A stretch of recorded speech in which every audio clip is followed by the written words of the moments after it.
Going on? Lee Sanders here. We got a special 30 with Lee edition doing El Camino, a Breaking Bad movie review. Now, for those of you that were with me during the initial stream, we're doing it over again. And we owe a large part of that because it was like a brain fart, a major brain fart. And first off, we gotta apologize to one Brittany. You guys got to forgive me that I had watched the initial stream. We're going to make this one a lot more tighter and a lot more condensed and much shorter of a review. But we got to give a lot of credit to Brittany because it didn't click in my head until I actually went off the air and Brock just popped up. And sometimes we have a couple of trolls that all they want to hear is the talk of wrestling. So they can't really appreciate when we talk non-wrestling related items. And as soon as I read her comments again, because I'm doing moderating and giving my review at the same time, so it can be a little bit hard to multitask. But as soon as I read her comment, it instantly clicked in my head what she was talking about. So as a result of that, we're doing the review all over again. So if you guys had initially missed the El Camino, a Breaking Bad movie review, then welcome. So we're going to be talking about it. This one is more deluxe. I could have easily went on ahead and just added on the Brock stuff to what we did in the initial stream, but I didn't want to do that. So I want to just go on ahead and just toss that, and we'll do a new one here for you guys. So this is totally it's going to be a different review. I'm going to try to hit up a lot of the same points that I brought up before, but we're going to try to see if we can make this as short as humanly possible, okay? All right, so first off, El Camino, a Breaking Bad movie review, is immediately following up on the aftermath of Breaking Bad, the series. So if you did not watch the final season of Breaking Bad, really, you should have been watching the entire series of Breaking Bad. But if you at least watch the final season of Breaking Bad, then you know enough for sure going into El Camino. But it's very, very important. I also recommend watching Better Call Saul. And longtime listeners know how much of a big fan I have been of both of those series. Right down to the point, I've actually shown a lot more love to Better Call Saul and what Bob Odenkirk and crew have been able to do with that series, and working also with Vince Gilligan and the other producers and writers for that series, and how they've been able to backtrack through that prequel, and we're able to see all of the events that ultimately made Jimmy become such a despicable human being. Like, I think it's been an incredible journey, but you gotta watch all of that, really, I feel, in order to get a better grasp on what's coming about with this Breaking Bad movie in El Camino. Also, you really want to home in on, if I were to really recommend where somebody should start with Breaking Bad, I mean, you really should be watching all of the seasons, because I think there was only like 5 seasons. But if I really had to direct somebody on where they should really pick up and start, and pretty much where El Camino is really picking up meat and potatoes wise, I would say go with season 3 of Breaking Bad and ride it on out to the very end. And the reason why is because towards the end of Breaking Bad season 3, this all ties into El Camino, so stay with me. Towards the end of the 3rd season of Breaking Bad, we see Jesse enter a drug anonymous program or what have you, and he meets this woman named Andrea. And Andrea, like, at first, as he's going through these things, he doesn't give a flying fuck about these meetings. He's looking at it nothing more than as another opportunity to network, sell drugs to people, and initially that's what he was trying to do with Andrea. But then he finds out that she has, I think, a 6 or a 7-year-old kid. And he suddenly had a second change of heart. And he really didn't want to do that to her, do that to his mom. And from that point forward, he started to have strong feelings towards her and towards the son, Brock. And there was a relationship that blossomed as a result of that. Now, if you all recall, Walter White had ultimately betrayed Jesse. And that's what the whole downward spiral in setting up Jesse pretty much cooking meth, working for Todd and all them people, right? So remember, when you go into the fourth season of Breaking Bad, there was something weird that had happened where Walter decided he wanted to try to somehow set up Jesse and manipulate him in such a way where Jesse would think that the harm that was bestowed upon his new girlfriend and her son, the harm that would come to them, was a result of Gus and some other people that Walter was trying to have be eliminated.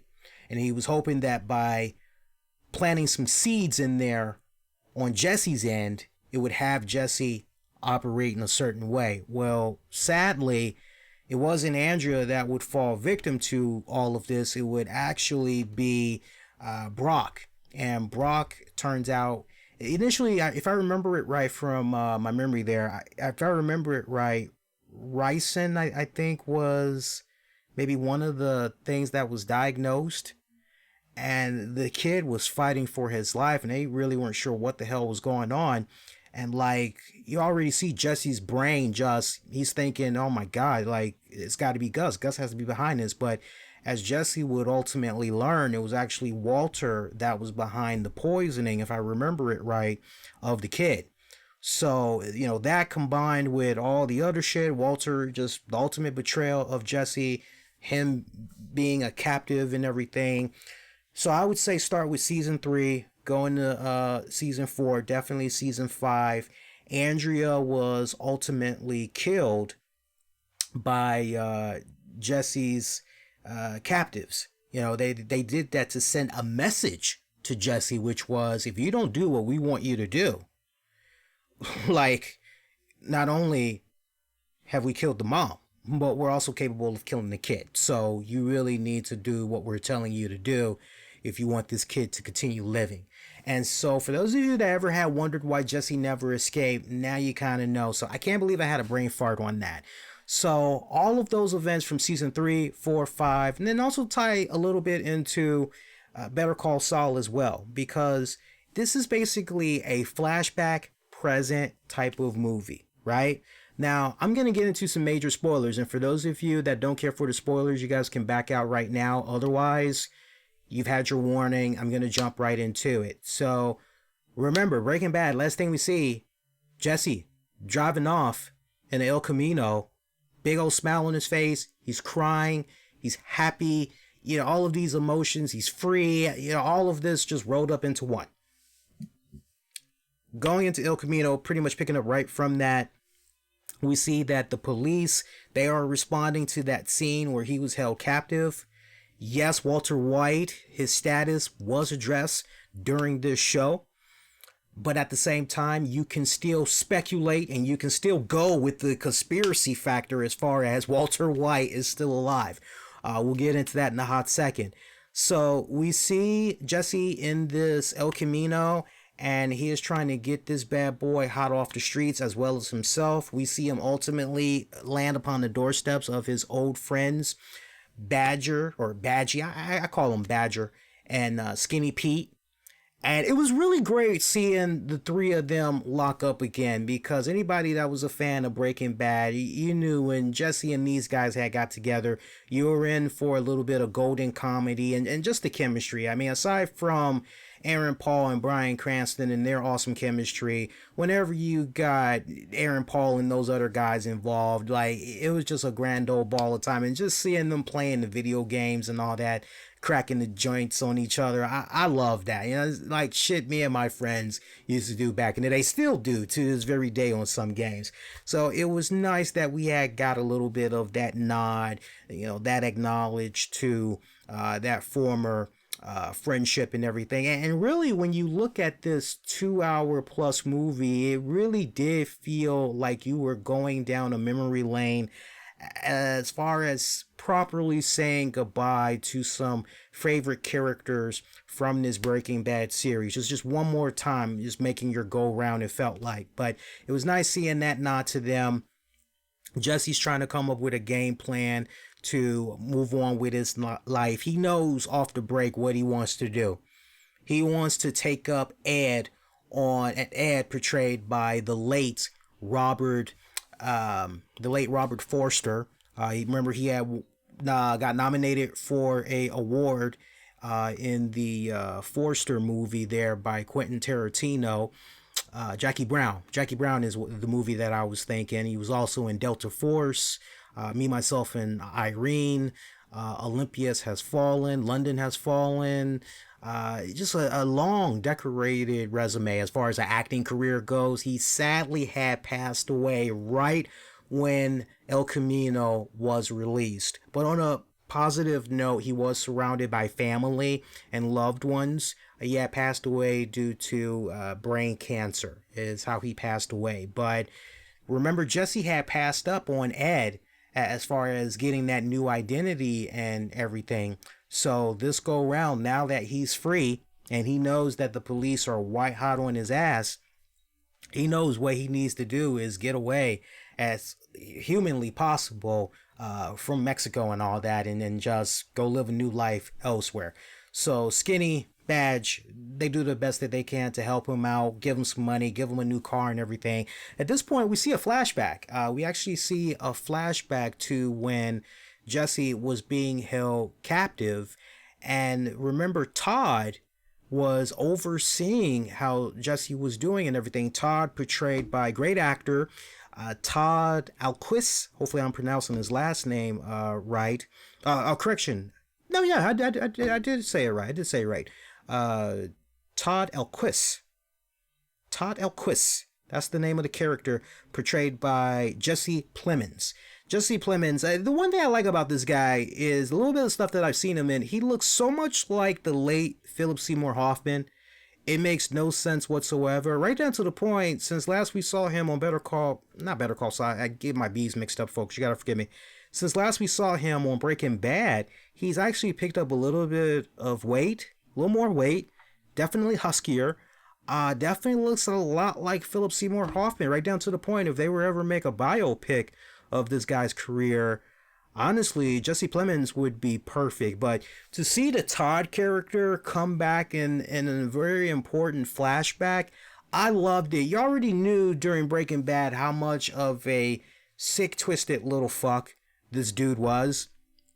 But to see the Todd character, back again, and even more layers unravel to this character, you're like, whoa. So flashback scene, Jesse's minding his own business. Todd tells him, hey, my uncle and some crew, they're gone for the weekend. You and me were by ourselves. So how about I let you out? Because I actually need a little bit of help with some things. But you got to be a good boy. Like, you do anything wrong, there's going to be some serious consequences. So you're going to be a good boy. Jesse's like, yeah, okay, no problem. So Todd actually takes Jesse, and it was weird too because he doesn't just have Jesse ride shotgun with him. He actually has him hiding under the side passenger dash and all that shit. It was really weird. But they get to Todd's apartment, and it turns out the help that he needed from Jesse was to remove a body. It was the body of their freaking housekeeper, Todd's housekeeper. And Jesse's like, what the fuck? Why? She looks so innocent. Why? And Todd really doesn't answer the question at first, but tells him, well, look, since you really want to know, go check out that book that's over there on the counter. It's got all the information you need and then some. So when Jesse opens it up, he finds that there is a stack of $100 bills, $50 bills, and he's like, over this? And Todd's like, yeah, she had been my housekeeper for many years, and then all of a sudden, one day I come home, she brings this book to me. She tells me how she was cleaning, and she came across this, and all these years she was doing work for me. Damn good housekeeper, couldn't really speak a lick's worth of English. And I knew she didn't steal, because even Jesse was like, did she steal it from you? And Todd was like, no. She told me, how she was cleaning, and she came across it, and she didn't think I was aware that the money was in it. She wondered if maybe we should, find out what was going on with it, if there was a lost and found or something, what was going on with that. So I had to kill her. Honestly, when it's all said and done, Todd just wanted to kill a motherfucker just to be killing a motherfucker. All right. So we see what's going on with this guy when it's all said and done. And what was really just creepy about all of this is Todd is just being so nonchalant about it, right down to the point he's asking Jessie. And this was actually after they rolled up her body in carpet if he was hungry. You know, and he's going in the freaking pantry and he's just, I got chicken soup, I got clam chowder, ooh, pork and bacon. And you're like, dude, like, last thing on my mind is eating after I've rolled up a dead carcass. I'm sorry, that's the last thing that's on my freaking mind. But there was an important focus on this flashback. There was reason why we were going back to this flashback and why we were staying with it for so long. Was because that money, and Todd had revealed to Jessie that there was a boatload of money that he had on hand at his house. And that money, you know, it felt safe at home. Jessie's like, why don't you just open up a bank? Todd's like, nah, I'm not doing that. But what I will do is I will hide it so well that nobody else will be able to find it. And I thought it was weird that he didn't tell Jessie where he was going to be hiding that money. I mean, after all, he is a captive and he's probably going to be killed anyway, even after he gets done with the cooking and they've wore him out for however long they possibly could, right? They're probably going to kill him anyway. So I thought it was kind of weird that Todd didn't tell Jessie back then, but okay, so now we understand why Jessie is trying to go to Todd's apartment, even though the FBI have probably already raided the hell out of this place and they've taken what they needed to take out from it. But we still see Jessie go back just with the notion, okay, he's going to hide it somewhere that it's really good, okay? And we see Jessie just tearing through the house. Now, eventually he does find the money. I'm not going to reveal. Y'all don't need the nooks and crannies like that. Y'all will, I haven't seen the movie yet. You all will figure it out on your own, probably where the money was hidden. But it's a damn good place. It's a damn good place to hide money. I tell you, my next place, I get a fridge. I don't know. I might look into something like that. Might not be a damn good idea. But then, I don't know. Would I even have that much money on hand like that? I don't think so. Most people just put the shit in the bank, especially if it ain't illegal. Just put the shit in the bank. But anyway, Jessie does eventually find the money. There are some fake FBI people that Jessie comes across. Yeah, that just did not go well. And it actually turns out one of those people was involved in a serious flashback from when Jessie was being held captive. Very interesting connection there, but we'll go back to that in a hot second. Jessie does find the money.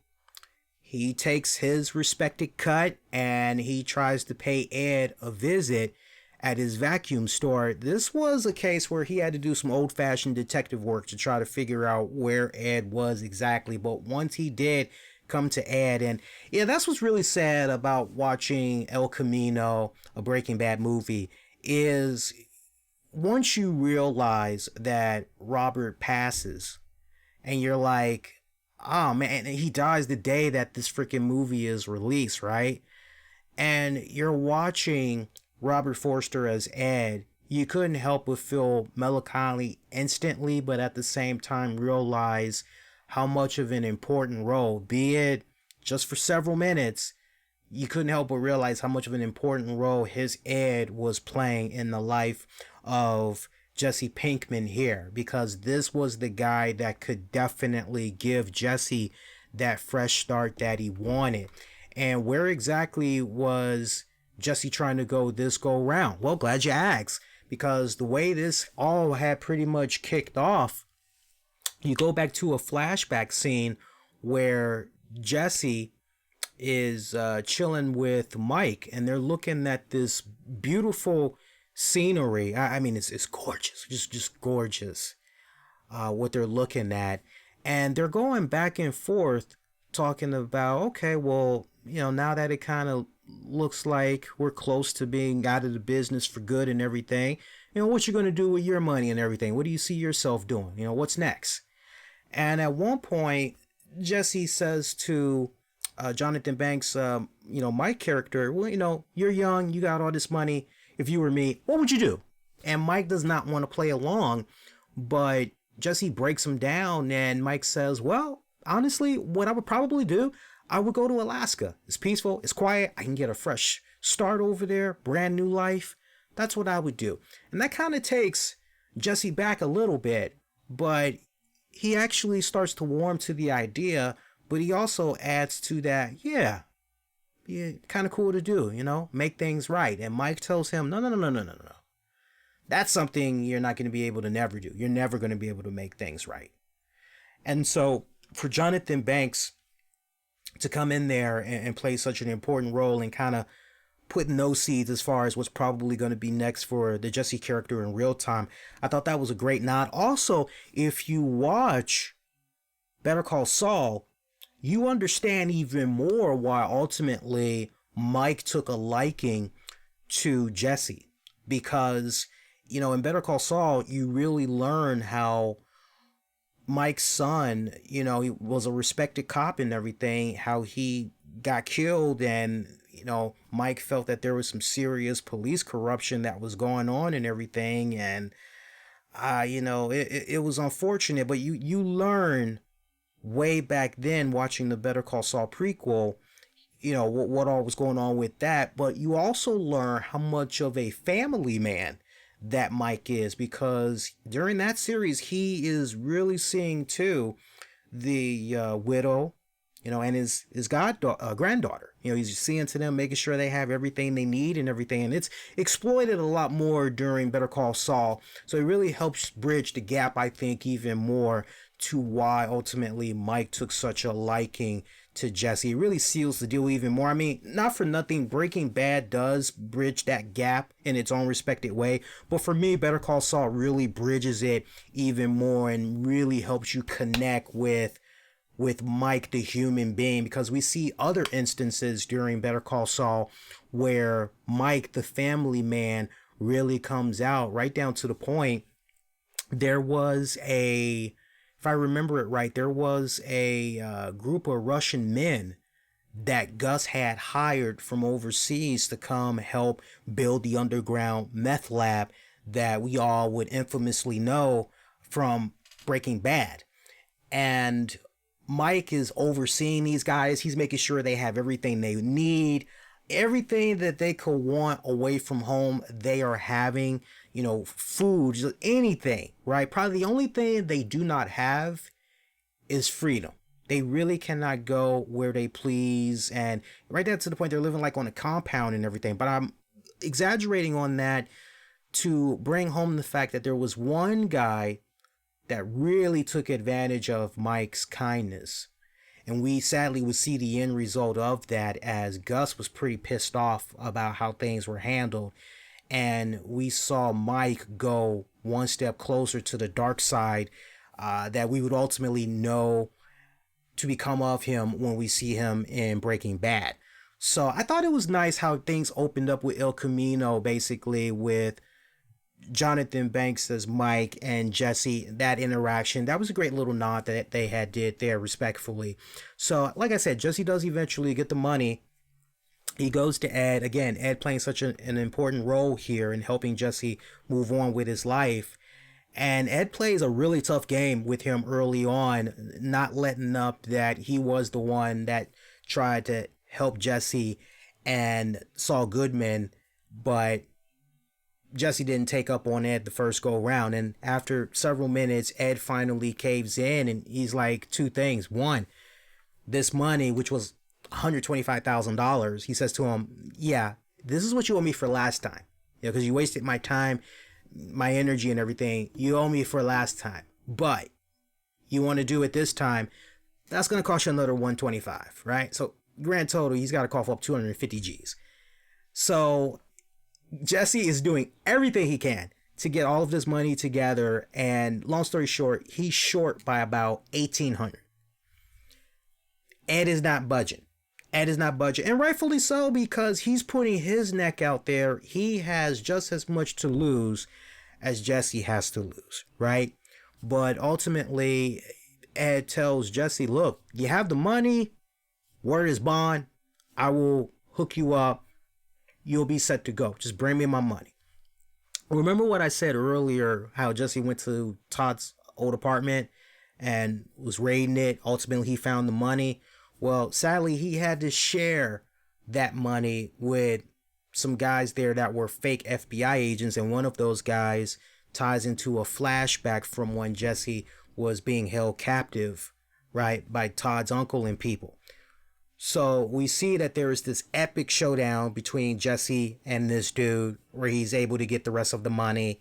He ultimately goes on back to Ed, and we see that Ed lives up to his end of the bargain. He does get Jesse to, of all places, you guessed it, he gets him out there to Alaska. Now, just when we think things are pretty much getting ready to wrap up, two things come into mind. We see really great cameos, one of them by Walter White. So for those of you wondering, does Walter White, portrayed by the great Bryan Cranston, make any type of a cameo? Yes, it does happen in El Camino.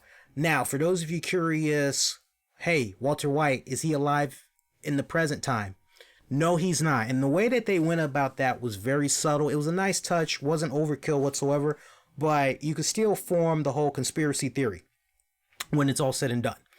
My point is, while Jesse is at Badge and Skinny's place, I think he's knocked out. Is he knocked out? No, he's not knocked out. He actually wakes up at one point and he's watching the news, I think, and he sees for himself what all is being said. News media caught up to his parents and all that. Walter White is addressed. They say that Walter White is dead. You know, he died as a victim of some type of a shootout that was happening, you know, gang territorial war or whatever. So they acknowledge that. But you can still, if you're just looking at this and you want to go from the fan conspiracy thing, you can say, no, Walter White is actually still alive, because we never did officially see a dead Walter White corpse being put into that hefty Ziploc bag and put into the coroner's vehicle, right? We never did really see that. So for all we know, Vince Gilligan and crew, they may have other plans. For all we know, depending on how well this El Camino movie does, it may eventually set up a proper Breaking Bad sequel where after Better Call Saul is over, who knows? It's very well possible, because for all we know, paramedics may have been able to save Walter White. He may have lost conscience for all we know, but FBI, they know, oh, there's some motherfuckers that want Walter White. They want them a piece of his ass like ASAP. So we are just going to announce that he's dead. We're going to give him a sweet deal, and we're going to be like, look, you scratch our backs, we'll scratch yours. We'll give you immunity. We'll give you witness protection. You help us take down blah, blah, blah, blah, blah, blah, blah, blah, blah, blah, blah, blah. Just a wealth of shit that Walter White knows. Surely there's some type of way he can wiggle himself out, right? So you kind of have to have that in the back of your mind going into Better Call Saul, and until that properly ends, like, you just kind of have to have that. I'm not saying it's actually fact, but you just kind of have to look at it that way as you're watching El Camino, that it could possibly be something they go down further down the road. We'll just have to wait and see how Better Call Saul ends. But we do get a really cool flashback scene with Bryan Cranston resurrecting the Walter White character as Walter White. It was awesome how they had it set up too, man, because they had freaking Jesse full hair in his flashback. He's in the hotel room, you know, talking to his honey. Then he comes out once he's fully dressed and everything, knocks on the door, and he starts walking down the hall. And then Walter comes out and he catches up, walking right beside him. And there's just silence for several seconds. And you're like, as a fan of Breaking Bad and just loving both of those characters and the legit chemistry that they have together on screen and off screen, you just go, shit's about to get popping now that these two have hooked up. Like, it's not a proper Breaking Bad movie unless you get Walter White in some form or fashion. So it was nice to see that nod, and you know, we're like, okay, how are they going to set this scene up? Well, it turns out they're just kicking back. They're in the diner, you know, they're just kicking back. And I think there was one scene there that I really, really love, because, you know, anytime you get these two together, They have such iconic comedic scenes, and something that doesn't exactly involve the Jesse Pinkman character, but is one of my favorite all-time scenes from just Breaking Bad. I love when Walter White had brought home a box of pizza, and you all know exactly what we're talking about. The infamous pizza toss onto the roof.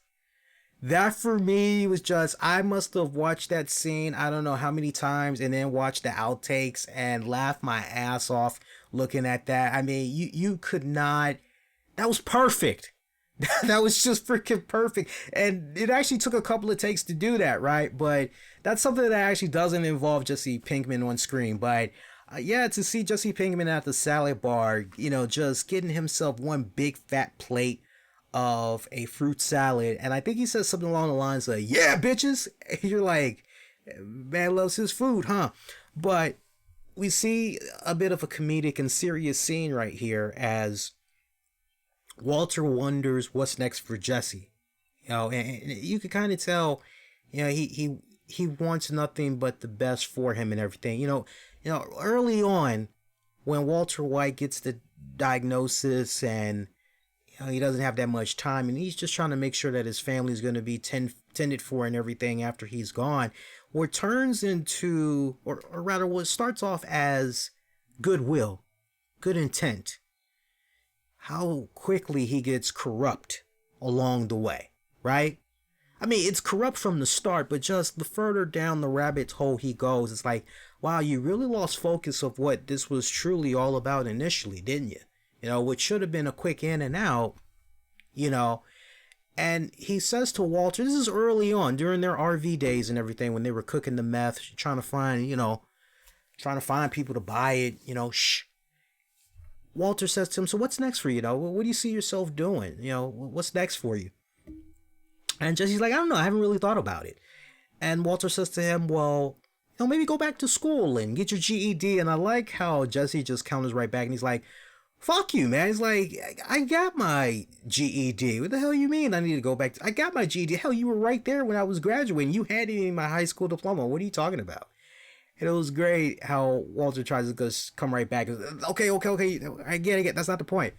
Yeah, but why don't you go to college? And Jesse's like, I didn't really think about it. Well, you should, with your skills, everything that you learn, maybe you should go to college, get you a degree. And I think Jesse says something about, yeah, maybe sports medicine. Walter doesn't kind of like that. He thinks maybe Jesse should go more into business management / marketing and everything, just based on what he's seen of Jesse so far. That would probably be a bit more up his alley and everything. And then there was such a heartbreaking scene afterwards that had closed that respected flashback between Jesse and Walt. And obviously, as you're seeing, this is something that is on Jesse's mind pretty much going in the real time and everything. And one of the things that he says to him, I mean, you want to talk about heartbreaking here. Walt says to Jess, God, you didn't have to wait your entire life to do something special. And you're just like, wow. Like, damn, that's really fucking heavy.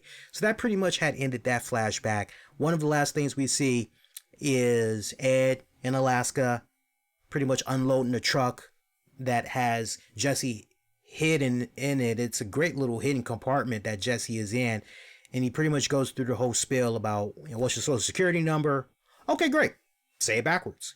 Okay, and what was the second to last job that your dad had? Okay. When's your birthday? Where'd you graduate from? Me asking him all of these, great questions, bring you to Alaska, all this, just the whole 9 yards, making sure Jesse's shit is tight under this new identity. And remember what I said at the very top about the ex-girlfriend, right? The son and all that. Remember what I said at the top? Well, Jesse gives Ed a letter. And for those of you that really couldn't make out what was on that letter, who it was going to, that basically was going to the son. It was going to Andrea's son, Brock. And Ed looks at the letter, and, normally Ed doesn't do stuff like that. From the stuff that we've seen so far, it's kind of like, nope, not happening. But Ed is reading this letter, and we see a warm side to Ed.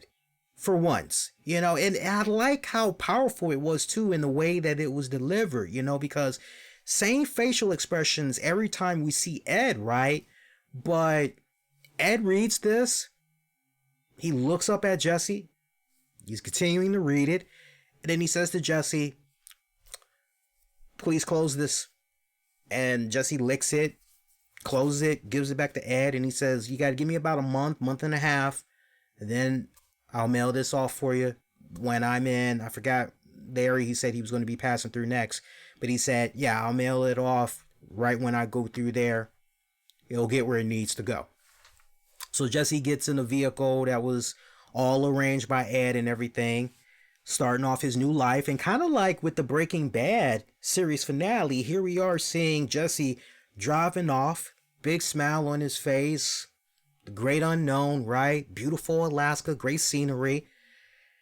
And just when we think it's over, we get graced with another cameo, a cool kick-ass cameo, as Jessie is looking over to his right, and boom, there is Kristen Ritter, who had portrayed Jane in earlier seasons of Breaking Bad.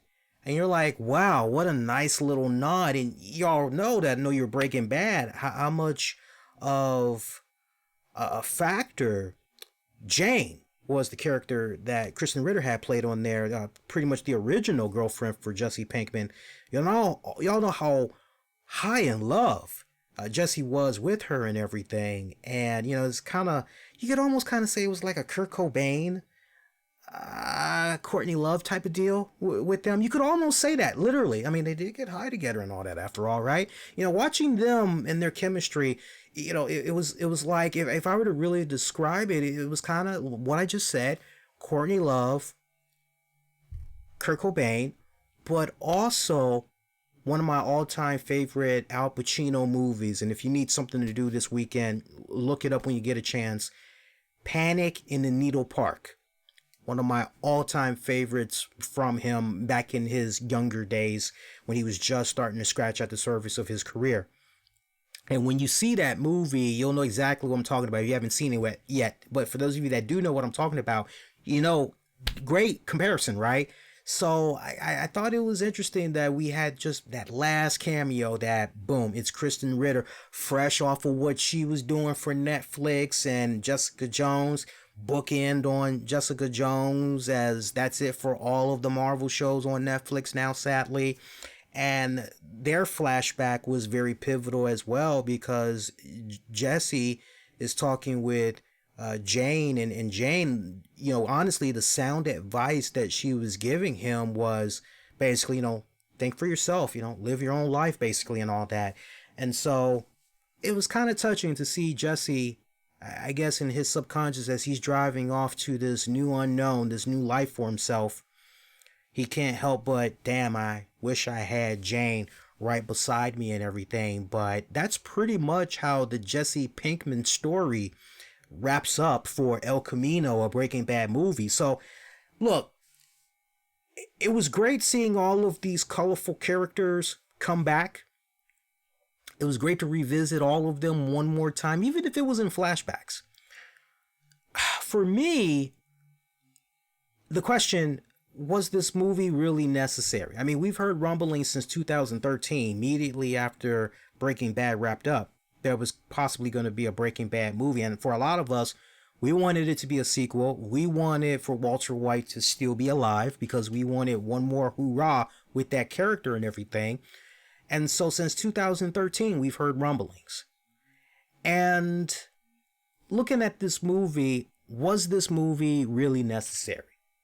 Was it really necessary to bring the Jessie Pinkman character back? And look, Aaron Paul, phenomenal job as the Jessie Pinkman character. What started off initially as a minor role, should have been involved in just a couple of episodes, was ultimately going to get killed off. Such great chemistry with Bryan Cranston, that Vince Gilligan and crew. Oh no, you know what? We can do some stuff with this. And the Jessie Pinkman character just stretches out to the entire run of the series. Some of us maybe did not like how things went with Jessie. That final season really wasn't involved in that many episodes, to a degree. But still, we got a good, proper series finale that honestly, we were good. We could have been left to our own imagination as far as what the Jessie Pinkman character was doing, right? If Walter White was still alive, we were still left to our own devices, right? And still holding out hope that maybe these characters were somehow gonna pop up during Better Call Saul. Because Aaron Paul has let it be no secret, hey, yeah, I've talked to Vince, and yeah, I'd be so down with popping up on Better Call Saul, whether, doing something in the flashbacks or, doing actually something pivotal during Saul Goodman's formation or being involved in the present. So Aaron Paul's like, yeah, I'm on board. But that was a character on top of the Bryan Cranston, Walter White character, that Jessie Pinkman character. A lot of us really latched on to that character. A lot of range and emotion. I mean, such a great character that all these years later to see Aaron step back into this role, it's like he never missed a beat. It's like he never missed a beat. So he did phenomenally well in carrying what I felt was overall a mundane plot. It was a very weak plot. You see a couple of ideas there on paper that Vince had where you're like, okay, that's a nice little, like with the Todd thing. You're like, okay, really bringing home how much of a deranged psychopath this man is. Okay, that's great that we're going to go in that direction. Cool. The little thing with Mike. Okay, that was a nice little touch there as well. But what really should have been a great opportunity to expand even more, I personally felt, it was just these little dots, and that's pretty much it. So the bottom line, how does it stack up to the Breaking Bad series? I would say it complements it well, but it's not needed. So if you're a fan of the Breaking Bad series that has yet to see El Camino, and you are wondering if you see this, I would address it two ways. The first way I would address it is like this. If you were good with the series finale, and that's the last thing you want to have in your mind, and you're good, you don't need to see it.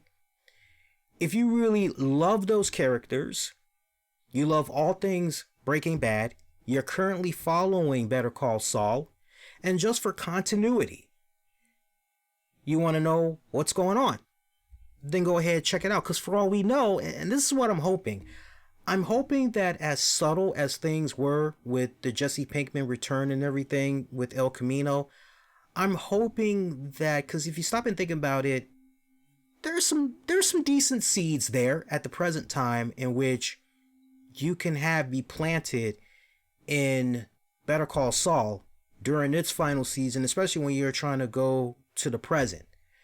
And depending on how things end with Better Call Saul, if you wanted to, you could even do another follow-up to what you did with El Camino and really put the proper book in. If you wanted to, it just really depends on how things end with that respected series.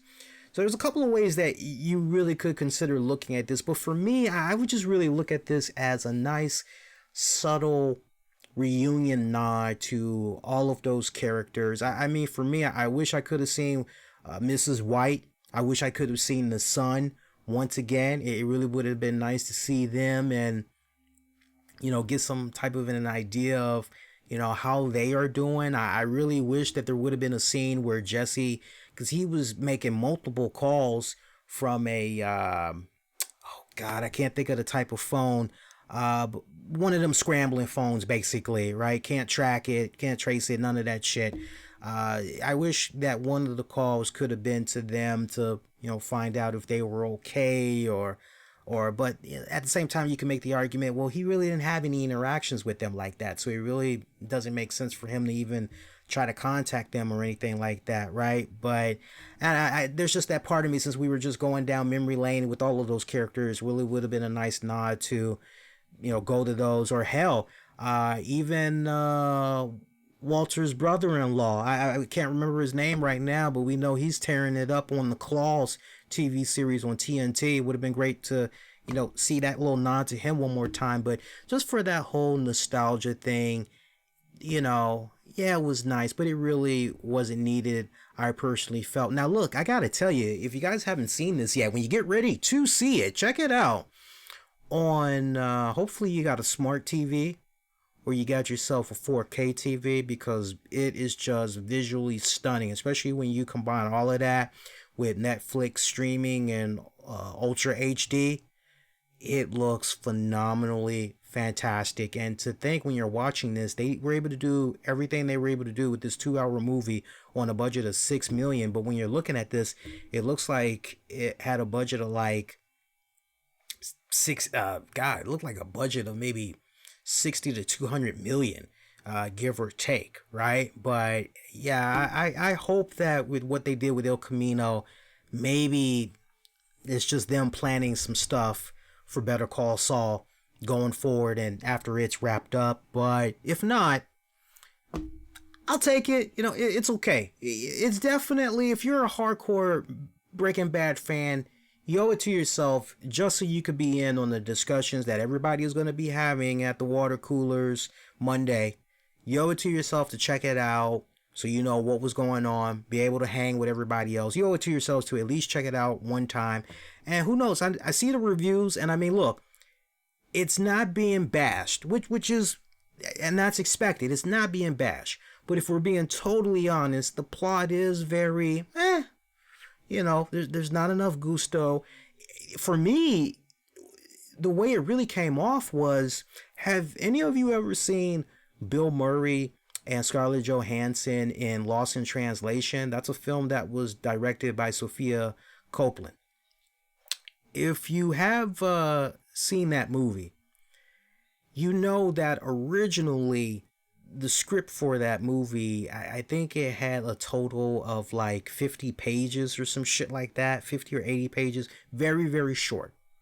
And there was so much improv that Scarlett and Bill Murray had did to really add more thickness to that movie that they really did not get a lot of credit for, basically.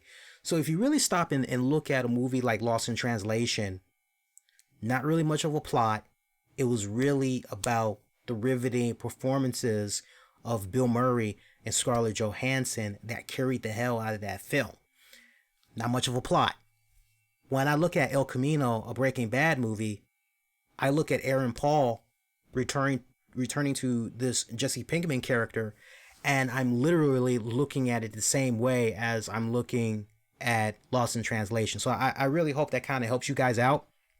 But in the meantime, that's going to do it for this review of 30 with Lee, El Camino, a Breaking Bad movie review. If you all saw it, let me know what you thought. Get at me, post your comments down below. You can also interact with me on Twitter, Facebook, Instagram. Use the keywords the RCWR show. If you enjoyed our 30 with Lee series, enjoy this free for all that is, make sure you show the ultimate love and do consider being a Patreon member. Don't just be a lurker there. You got $5. Don't spend it on that $5 foot long. Get yourself some really great audio and video content that you can check out weekly on our patreon.com/RCWR show page. $5 a month. Get access to bonus audio, video content, exclusive web series, audio series like our 30 with Lee, Wrestling with the Topics, hosted by me and the Mrs. Tammy. Loads more interviews, the whole 9 yards. And before we get ready to wrap it up, definitely want to show my love and appreciation for our Patreon members. Shout out to Patreon members Justin Rabach, Sean Kenter, John Krauser, Tony Bean Gaming, Freddie R. Freddie, Michael Wolf, John Davis, Anthony Missionary Thomas of Wrestling Soup, and Joe Raymond Jr. Shout out to all of those guys. So, for you RCWR show fans, your next edition is going to be dropping Monday, October the 14th. 2019. As soon as WWE Raw goes off the air, we'll be live on YouTube and via our Discord. Join our Discord server. It's free to download for all your respected devices. You can stay in touch with me and other listeners of the RCWR show. And also, you can't get enough of reviewing. There is right now a 30, not a 30 with Lee. I wish it was a 30 with Lee. We should have put it under the 30 with Lee, but it's a special RCWR show review for the Metallica S&M 2 concert that they did back in September.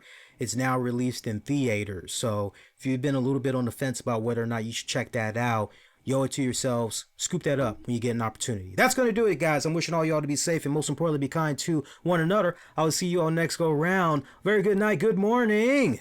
See y'all next go round. Take care.